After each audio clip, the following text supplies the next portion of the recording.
tiba-tiba.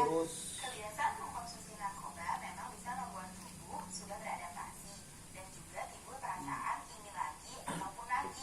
Nah, jadi bisa membayangkan kalau tiba-tiba penggunaan narkoba itu dihentikan. Menghentikan konsumsi narkoba secara tiba-tiba atau yang biasa kita kenal dengan istilah sakau dapat menimbulkan gejala seperti perubahan perilaku, mudah marah, gelisah, hingga depresi. Selain itu, dapat muncul juga gejala-gejala fisik seperti diare, mual, muntah, produksi air mata yang berlebih, juga beberapa gangguan otot. Dan efek yang terakhir ialah jika kamu sudah mengalami overdosis. Dan efek yang terakhir adalah kalau kamu sudah mengalami overdosis. Overdosis memang bisa terjadi baik disengaja ataupun tidak. Overdosis akan terjadi saat mengkonsumsi dosis yang melebihi dari yang bisa diterima oleh tubuh. Overdosis dapat terjadi secara tiba-tiba saat kamu mengkonsumsi satu dosis besar dalam satu kali waktu, ataupun juga apabila sudah menumpuk dalam waktu yang lama di dalam tubuhmu. Gejala yang dapat timbul saat mengalami overdosis yang pertama adalah kegagalan sistem pernapasan, yang kedua penurunan kesadaran, yang ketiga detak kejang, yang keempat adalah melambatnya detak jantung. Overdosis merupakan kondisi yang gawat secara medis. Jika tidak segera ditangani, terburuknya dapat menyebabkan kematian. Itu sahabat sehat, kamu harus catat baik-baik efek samping narkotika tadi ya. Jangan sampai kamu menjadi salah satu pengguna atau bahkan menjadi pengedar narkoba. Jangan juga sampai tergoda sekalipun timbul rasa penasaran ingin mencoba narkoba ya. Kamu harus berani mengatakan tidak pada narkoba. Dan satu lagi, hindari diri dari pergaulan yang dapat menjerumuskan dirimu dan arahkan diri pada kegiatan yang positif ya sahabat sehat. Like video ini jika kamu setuju bahwa narkoba itu berbahaya dan share video ini supaya tidak ada teman kamu yang terjangkit narkoba ya. Buat kamu yang ingin bertanya atau berkonsultasi Dulu mah gak ada lagi, ini dulu zaman saya gak ada komputer. Kalau dulu gak ada, telepon genggam. Nah, dari video tadi kan dijelasin nih efek sampingnya. Apa aja efek sampingnya yang tadi dijelasin? Depresi. Ada berapa tahap? Ada berapa tahap? Pertama tuh tiga. Pertama, Berapa tahap? Berapa tahap? tahap secara berhenti tiba-tiba ya kan. Tahap kedua. Overdosis, Overdosis, depresi. Tahap waktu memakai. Dalam arti memakai itu bukan pakai baju, pakai celana, tapi pas memakai ataupun Awal konsumsi pemula. narkoba. Aku juga termasuk narkoba. Efek samping dari tahap pakai apa? Nih salah satunya tuh. perubahan perilaku. Perilaku, wajah, Raut wajah. terus ini Karena apa perilaku kita kayak otot-otot kita Berubah tuh. kadang-kadang lemas, kadang-kadang kuat kan kalau habis makai sama berhenti makai itu. Terus kalau misalkan fisiknya, kerja ngejam. Fisiknya waktu di loyo, overdosis. lemas kalau habis makai itu, Kuat berlebihan. kayak mual. kayak mual-mual, terus muntah Muntah nggak kalau pakai yang berlebihan kayak gitu? muntah lah, kalau air minum kelebihan kan muntah. Muntah. Terus ke yang terakhir, Apa itu mata itu kayak overdosis. overdosis. Nah, terus overdosis itu apa? Overdosis itu kalau Makan kelebihan, berlebihan. makai kelebihan. Terus kalau misalkan kita memakai kelebihan, dampaknya apa? Kadang-kadang mati. Kadang-kadang mati. Iya, kadang-kadang Ya mati. kematian, terus Mati, ya. kejang-kejang, terus kadang-kadang mati hidup lagi gitu. Enggak, kalau udah mati.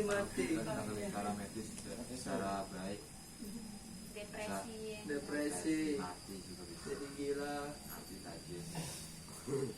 Tuh kan tadi kan ada nih yang berlebihan terus jadi emosi. Pernah nggak tiba-tiba kayak emosi aja bawaannya gitu? Pernah. Kan? Nah itu efek Kalau samping lagi dari minum, nah itu Bawaan. Orang tua ngelawan, Iya benar. lawan, itu perubahan perilakunya. iya, itu salah satu efek samping dari narkoba itu. narkoba. Dapat emosi, habis apa duit habis terus. Iya detek terus benar. Iyalah karena dipakein beli mulu gitu. Apa? Pernah Sayang dong. narkoba. Enggak lah. Kamu saya enggak ada kayak gitu. Ada yang mau tanya nggak tentang narkoba? Ini rokok juga termasuk narkoba ya? Enggak lah, beda. Apa? Orang kiai aja ngerokok. Kiai aja dari presiden aja kalau rokok ditutup siapa yang mau ngasih ini? Iya lah. gaji Mang yang Iwan. gede. Mang Iwan udah masuk sakau apa belum? Belum masuk sakau. Tapi kita juga nggak bisa melupakan rokok ya. Rokok itu sebuah hal kecil ya. Tapi dari hal kecil itu bisa Membuat hal Nah besar. itu contohnya kayak rokok bisa jadi kecanduan, itu bisa berbahaya loh Mang. Rokok itu katanya gerbangnya narkoba. Nah Iya. Gerbangnya narkoba itu ada di rokok. rokok kurang. Coba-coba yuk, ada teman masuk nih circle ataupun lingkungannya yang sudah baik. Jelek. Bukan rokok coba. Dikasih ini konsumsi ini nanti kita bisa santai. Ya semangat Relax. bisa apapun itu gitu ya. Senang Kalau kita kepala. kalau misalkan kita memang sudah tahu itu kan buruk, nggak baik buat kita. Nggak baik. Itu dari rokok ini makanya ada harus hati-hati. Orang dulu itu saya tuh mau menghindar, saya takut dipukulin dulu. Udah menghindar. Saya menghindar, gimana? tapi Kita mau coba nggak aja. menghindar tapi mau gitu. Jadi misalkan nih obat-obatan nih, suruh ubah nih, di lingkungan kita mati semua. Circle-nya orang-orang yang pemakai Iya. semua. Saya nggak pakai gimana, bingung. Pakai gimana? Coba aja lah kayak apa rasanya kamu ini. Nah itu dari coba-coba. Penasaran. Rasanya pertama tuh nggak bisa tidur 7 malam. Makan obat. 7 hari 7 malam nggak mau tidur, nggak mau makan. Rasanya Wah, iya. Kemarin gue akhir. Nah dari narkoba ini bisa loh Mang jadi penyakit reproduksi. Kayak tahu nggak sih HIV sama AIDS itu? Tahu. Nah itu bisa salah satunya dari narkoba. Misalkan Mama kayak pakai suntik-suntikan Suntikan, itu iya. kan. Nah misalkan Kalau saya nggak sampai dari ke situ, darah enggak. dari darahnya Kiko, misalkan Kiko nih Mama nggak tahu kalau Kiko kena HIV, pakai narkoba bareng. Nah itu bisa nular ke Mama. Kalau saya nggak sampai ke situ, alhamdulillah. Kalau HIV itu bukannya habis ini bersentuhan tubuh bukan? Ya itu bisa kan dari kan salah satunya ada narkoba, terus juga berhubungan badan, terus seks bebas yang tidak menggunakan kondom gitu. Alat kontrasepsi. Alat kontrasepsi. Jangan bilang ini ya, tapi alat kontrasepsi. Persepsi. Ya. Itu Itu nggak dijelasin. Nih mau dijelasin kan setelah ini pembahasan. Jadi pada intinya apa namanya yang sudah memakai, ibaratnya apapun yang nauzubillah jangan sampai memakai gitu kan. Kita itu menghindari pertemanan yang buruk, Yang ya kan? buruk. Kita harus mencari pertemanan yang memang Yang bagus. benar-benar baik, benar-benar membawa kita ke dalam kebaikan. Itu adalah salah satu cara Manfaat. untuk melindungi diri, ya kan? nah kita juga jangan buat takut menolak ya Teh ya. Misalkan nih kamu gini-gini, enggak saya nggak mau gitu. Jangan takut buat menolak hal yang buruk. Iya. Kan ada istilah tuh, jikalau kamu berteman dengan tukang parfum maka kamu akan kamu akan ke apa namanya ya ke Wangi. ke bagian wanginya. Iya. Tapi kalau kamu berteman dengan tukang sampah maka kamu akan kecium Kecium baunya. baunya. Jadi kita mana tuh yang harus dipilih? Tukang parfum. Nah, tukang parfum. Maka sekarang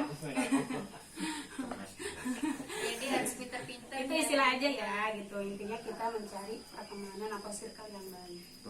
Kalaupun ada teman yang seperti itu jangan pernah diikutin. Cukup ya bolehlah kita berkomunikasi dengan baik, tapi tidak untuk mengikuti, gitu kan? Oke. Dan pesan untuk yang mungkin sudah memakai atau sudah terlanjur memakai, jadikan itu pengalaman dan pelajaran yang sangat berharga, dan jangan pernah untuk Memakainya lagi. terutama itu, ya kan? Jangan pernah untuk menyentuhnya lagi. Masuk ke lubang yang sama ibaratnya gitu ya. Kalau kita udah jatuh, udah tahu kemarin jatuh, masa jatuh lagi kan? Iya, Kita harus bangkit dong, ya kan? Udah jatuh timpa tangga. Ya itu makanya.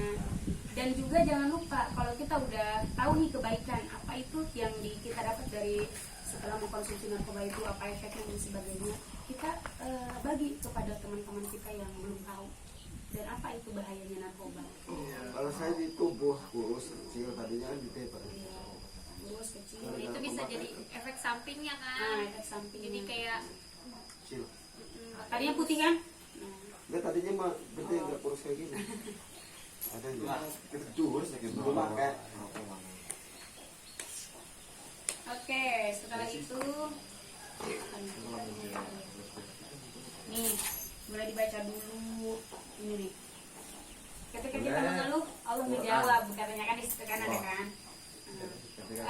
salah satu di antara kita nih pasti kan ada aku sangat penat biasanya Pusing ketika banget sih. pusing banget sih nggak punya duit ya kan, pusing banget nggak punya duit, nggak punya kerjaan, suntuk dan sebagainya ya kan. Ingat kalau kita lagi capek, lagi berat, lagi pusing, ada minum dulu. Allah pesannya apa? Dan kami jadikan tidur untuk istirahat. Perang belakang bang. Iya oke. Makasih ya ya. Iya. Makasih ya bang ya. Makasih buat Aceh.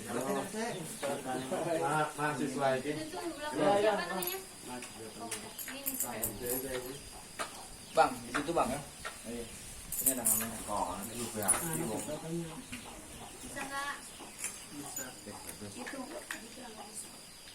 Ngumpul lagi dong, ngumpul lagi yang bagus. Bagus sih. Posisi lagi posisi yang tadi. Bilang apa? Makasih. Kasih. Satu lagi tuh.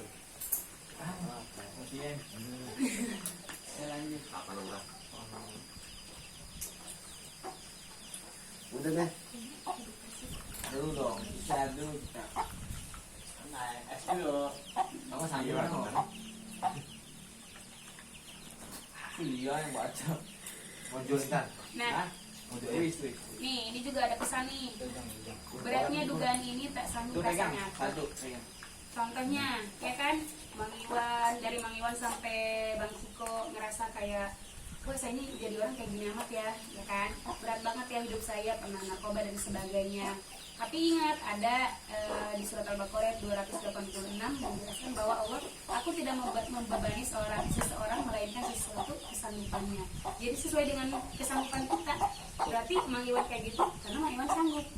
Mang Iwan disebutnya orang hebat, Mang Ciko disebutnya orang hebat, apalagi sampai sembuh dari sini, bisa aktivitas kembali seperti dulu lagi, tidak mengurangi masa-masa yang kelam itu. Nah itu orang hebat gitu ya. Terus ada lagi serabutnya, misalnya ini sama dengan mengeluh ya. Ya pokoknya merasa semerawut lah, apalah gitu kan. Ada juga pesannya, hanya dengan mengingatku hati akan menjadi tenang. Ya, zikir. Masing-masing Nah, pikir nih. Sholat jangan ditinggal. Ya kuncinya terutama itu adalah sholat. Pikir apa aja? Banyak, subhanallah, walhamdulillah, wala ilaha illallah, wallahu akbar, astagfirullah, ya wala haula wala quwata illa billah dan sebagainya. Itu kalimat-kalimat thayyibah. Banyak ya. Lada kosong apa? Selanjutnya, apa yang aku buat nih sia-sia? Semua ini sia-sia, misalnya kita lagi kerja ataupun apa, terus kita nggak berhasil nih, belum menemukan titik di mana kita sukses ibaratnya kan ya. Nah, ini Allah juga menjawab, siapa yang mengajarkan kebaikan sebesar biji zarah. Biji zarah itu lebih dari lebih kecil dari nah itu. Tahu ini kan? Tahu enggak? Biji pasir tuh, pasir kan kecil banget ya. Ya itulah. Apa namanya, diistilahkan seperti itu. Biji zarah sekalipun niscaya ia akan melihat balasannya. Jadi kebaikan-kebaikan itu Allah akan balas. Begitupun dengan keburukan gitu kan. Keburukan-keburukan itu juga Allah akan balas gitu kan. Nah, Balas dengan kepretan. Itu kebaikan. nah terus ada lagi, tak ada seorang pun yang mau menolong aku, katanya gitu kan. Ketika kita lagi sedang berada di kesulitan apapun itu, masalah pekerjaan dan sebagainya, kita itu tidak boleh berharap atau bergantung kepada orang lain selain kepada Allah, diri sendiri dan juga pada Allah. Berdoalah atau mintalah kepadaku, niscaya aku kabulkan, kata Allah. Itu kan. Nah itu karena Allah itu Al-Ghani, Al-Ghani itu artinya maha kaya, Al-Mughni ya maha kaya. Jangan capek-capek buat berdoa. Ya minta kaya. Ya, tapi jangan setia. jangan lupa juga untuk berusaha. Berdoa tanpa usaha itu sombong. Usaha tanpa doa sombong. Itu ya. Karena usaha tanpa doa berarti tidak melibatkan Allah kan? Iya betul. Gitu. Udah tahu rezeki itu dari Allah kan? Iya. Selanjutnya, aku sedih banget misalnya gitu ya. Aku sedih banget, pokoknya terpuruk lah ibaratnya. Maka ada lagi nih pesannya, janganlah kamu berduka cita, sesungguhnya Allah bersama kita. Nah, inallah mana ya, Allah itu bersama kita, apapun yang terjadi ya udah serahkan kepada Allah. Tuh di kamar pun. Iya, wajib. Toko di kamar Nanti. gitu tempel lah. Tuku. buku beli itu Ikut. beli kok.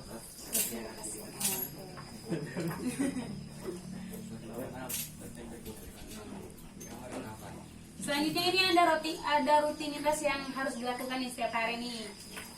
Bukan buat semuanya, Baca bukan bareng-bareng. buat ya buat Lihat. bukan buat abang-abang juga ya, tapi buat kita juga nih semuanya. Mencakup ini mah. Yang pertama beres-beres diri dan rapihkan tempat tidur. Sering rapihkan tempat tidur. Jangan males buat mandi dan Nah. ganti pakaian. Oh, Nah. tanya satu-satu siapa yang paling Siapa? malas sama yang paling rajin. Mandi nggak nih? Mandi berapa kali? 2 kali sehari. Apa pagi malam? Pagi sore. Siang Oh, kok siang pagi Bener nggak bang mah? dia mandi 2 kali sehari? Pagi apa sore? Ya. Mandi berapa kali? Kita mandi dia mah. Waduh. Sore doang. Waduh. Kalau nggak mandi mandiin nih. Kalau mandi kasih tahu dong. Pagi mandi Pak. Oh, pagi Mang mandi. Ibadi mandi nggak? Berapa kali? 2 kali. Mang Rusli, Mang Sunaria, 2 kali. Mang Anas, Anas, Mandi. berapa kali? 2 kali pagi. sama Sore. Iman, Kadang 2 kali. Dia pemakaian narkoba sama tuh Anas. Kalau Bang Anas sama. Ada Lia mandi kali ya? Berapa kali? 2. Bagus. Mang Subhan, 1 kali. satu kali. Kok 1 kali sih? Kan lurah. Calon harus rapi mulu. Harus bersih dong. Dasinya dirapin dasinya. Terus Mang Iwan mandi nggak nih? Nah, siapa tuh? Pagi sore. Nah, jangan lupa nih kalau bangun tidur langsung beresin tempat tidurnya, disapu-sapuin gitu. Kan ada piketnya. Biar kita nyaman Udah juga. ada piketnya. Piket itu Itu cuma piket. ngarahin doang, kita Iya, jawabin. ngarahin. Misalkan Bang Iwan sekarang piket, ayo teman-teman semua beresin. Beresin, yang nah ngajak, itu dia tanggung Yang- jawab ya, yang yang tanggung tanggung jawab, yang beresin mah sama semuanya bareng-bareng. Ya, paham. Kepret aja yang kagak mau bersihin siapa yang paling males? Ayo siapa yang Jangan mau maksudnya ya. Oh, Jitra. Tahu males, Iya. paling males beresin tempat tidur. Mang Para Bang Iwan Siapa gimana kata nih? siapa? Kata saya. Masalah. Masalah. Mang Iwan suka bangunnya siang ya? bangun Iya, betul. siang. Bukan.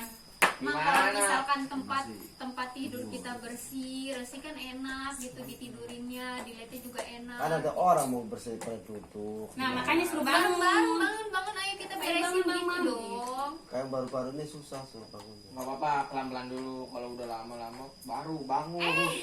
Tapi jangan main tanjak ya. Bohong ya.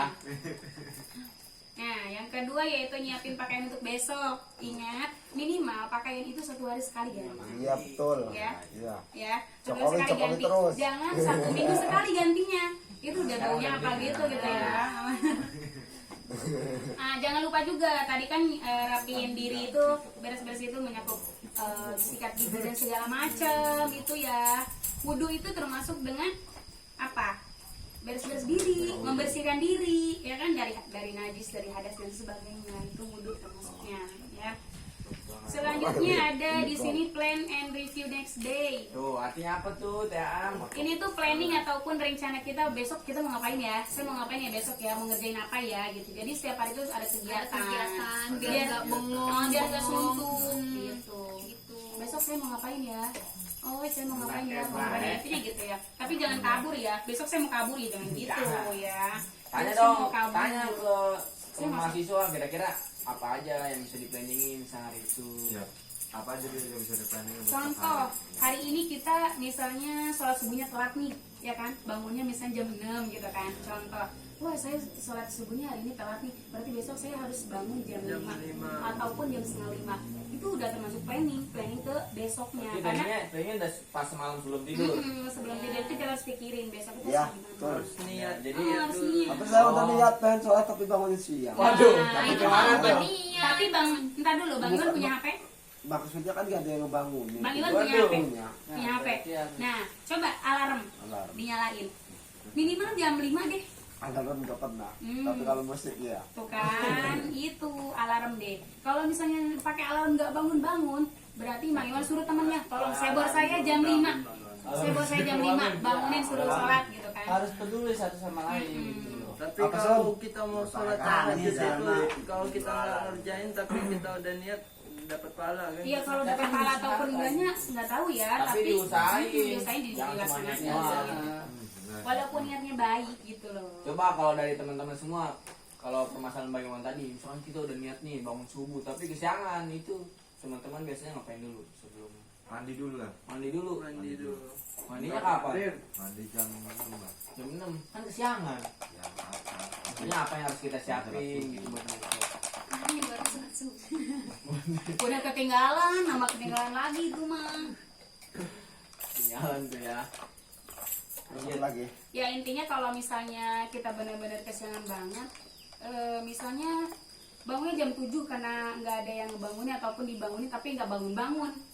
Akhirnya kan kita menyesal tuh ya, ada rasa penyesalan ya karena kita nggak ngelakuin sholat subuh. Ya udah lakuin aja sholat subuh. Duha bersama doa kunut gitu ya, itu ya duha bersama doa kunut gitu maksudnya. Nggak apa-apa karena itu tidak kesengajaan. Kecuali kalau udah bangun nih jam 5 Tidur lagi. lagi nggak Baru bersengaja itu sengaja. baru nggak Dapat boleh ya.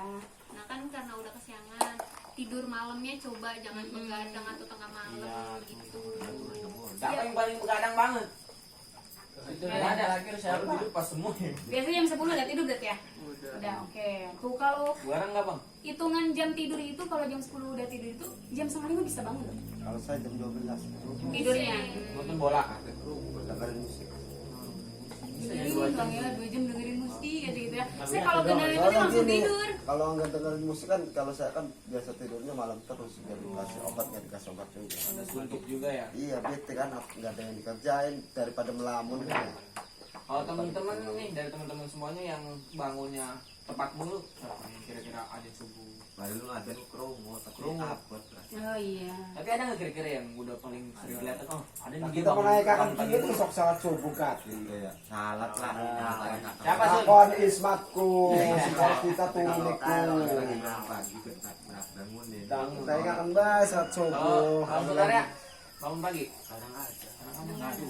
Kalau kira-kira siapa yang paling sering bangun pagi? Bang Suban. Iya. Masya Allah. Salat nggak? Iya bener bang. Orang saya juga diajiin lagi gitu. Bangun akhirnya. Caranya gimana tuh bang biar kita bangun tepat waktu? Kalau kita Tidurnya jangan malam-malam. Kuncinya itu sih tidurnya jangan malam-malam. Otomatis itu yang namanya azan kan kedengeran kan. Kalau kita udah niat pengen sholat subuh pasti bangun. Tapi kalau kita yang nggak niat sholat subuh, mau itu azan kedengeran ataupun enggak, ya udah dilewat aja gitu kan. Nah, itu ya. Itu salah satu plan next day, planning di setiap harinya. Kalau hari ini udah bagus sholat subuhnya, berarti sholat apa ini yang belum bagus nih, yang belum tepat waktu nih gitu kan. Intinya hari esok harus lebih baik dari hari ini. Itu ya yang ditanamkan. Hari esok harus lebih baik dari hari ini. Kalau hari ini saya kabur berarti besok nggak boleh kabur. Ya itu ya. Kalau hari ini saya masih bandel sama bapak, misalnya sama ketua yayasan, berarti besok saya nggak usah bandel. Kalau hari ini saya nyari keuntungan, besok jangan nyari Ya, lagi.